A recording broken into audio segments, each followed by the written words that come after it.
Hi viewers, welcome to FBTV.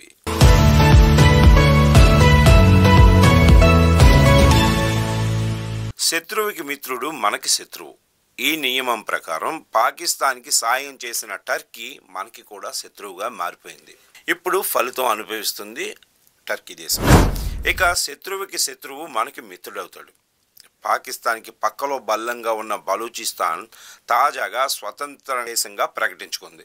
అంతర్జాతీయ వేదికపై భారత్ మద్దతు కోరుకుంటుంది బలూచిస్తాన్. మరి ఇప్పుడు భారత నిర్ణయం ఏంటి? బలూచిస్తాన్ని స్వతంత్ర దేశంగా భారత్ గుర్తిస్తుందా? దానివల్ల మన దేశానికి ఒరిగేదేంటి, పోయేదేంటి? బలూచిస్తాన్ అభ్యర్థన బలూచిస్తాన్ని స్వతంత్ర దేశంగా ప్రకటిస్తున్నట్లు బలూచి లిబరేషన్ ఆర్మీ ప్రకటించింది. అంతేకాదు కీలక పట్టణాలను BLA స్వాధీనం చేసుకుని పాకిస్తాన్ బలగాలను వెనక్కి వెళ్ళిపోవాలని ఆదేశించింది. అయితే అదంత ఈజీ కాదు. తమకు తాము స్వతంత్రులమని ఒక అతివాద గ్రూపు ప్రకటించుకుంటే ఆ ప్రాంతాన్ని దేశంగా గుర్తించడం సాధ్యం కాదు. ప్రపంచ దేశాల మద్దతు అవసరం. ముఖ్యంగా ఐక్యరాజ్య సమితి ఆ దేశాన్ని గుర్తించాలి.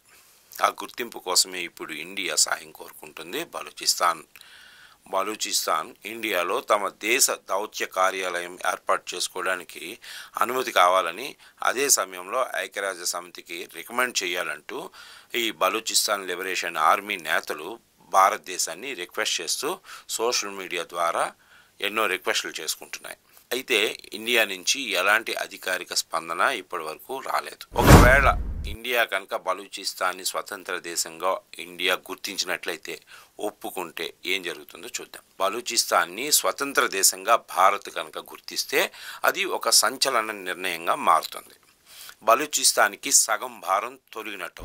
అంతర్జాతీయంగా కూడా బలూచిస్తాన్కి ఇతర దేశాలు మద్దతిచ్చే అవకాశం ఉంటుంది. ఐక్యరాజ్య సమితి కూడా ఆ దేశ గుర్తింపు విషయంలో ఆలోచించే అవకాశం ఉంటుంది.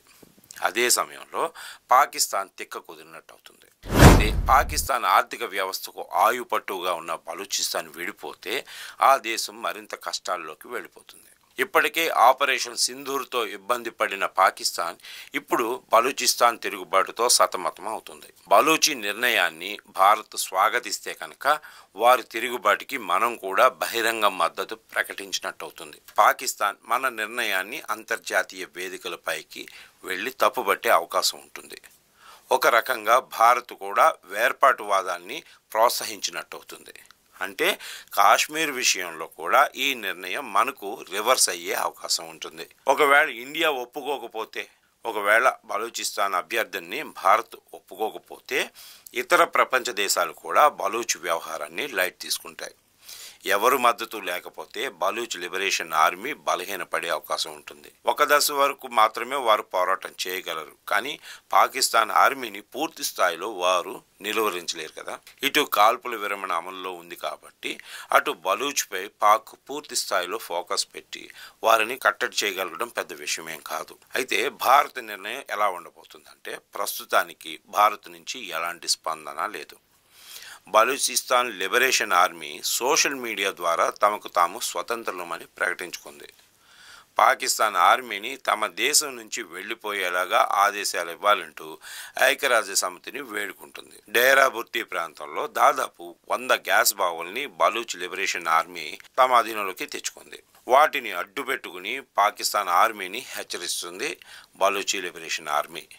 మరి పాకిస్తాన్ ఆర్మీ వెనక్కి తగ్గుతుందా అంటే, బలూచ్ వ్యవహారంపై భారత్ వైఖరి ఎప్పుడు బయటపడుతుంది అనేది వేచి చూడాల్సిన విషయం. Thanks for watching.